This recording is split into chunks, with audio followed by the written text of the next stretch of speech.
TDP కార్యాలయంలో జ్యోతుల నెహ్రూ అనగా senior politician ఎంత దారుణంగా మాట్లాడుతున్నాడంటే కనీసం వయసుకి సిగ్గు లేదు, నోటికి హద్దు లేదు, మనిషికి బుద్ధి లేదు అనే విధంగా ఉంది ఎవరు.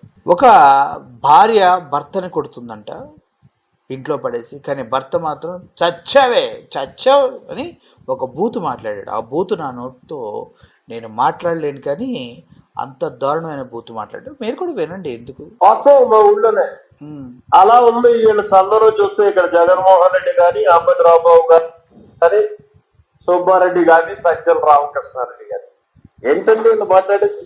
ఇంకా చట్టం అయిపోయి భార్య గదిలో పెట్టుకుంటుంటే చచ్చేవాళ్ళంజా అని కూడా తల్లిది భార్య పేరయ్య పంతులు గారిని. ఇది వాస్తవం మా ఊళ్ళోనే. అలా వాళ్ళ ఊర్లో పేరయ్య పంతులు ఉన్నాడంట, వాళ్ళ భార్య ఇంట్లో పెట్టి వాడిని కొడుతుందంట. కానీ ఈడు మాత్రం పైకి సచ్చావే ఎల్లు అంటూ అరుస్తున్నాడంట. అలా ఉందంట వైఎస్ఆర్సీపీ వల్ల వాలకం అంటూ ఆడవారిని ఉద్దేశించి అద్భుతమైనటువంటి పదజాలాన్ని వాడారు మా జ్యోతుల నెహ్రూ గారు. మనిషి పుట్టక పుట్టినోడు ఎవడైనా ఇట్లాంటి మాటలు మాట్లాడతారా జ్యోతుల నెహ్రూ అని అడగాలని ఉంది. కనిపిస్తే గ్యారంటీగా అడుగుతా.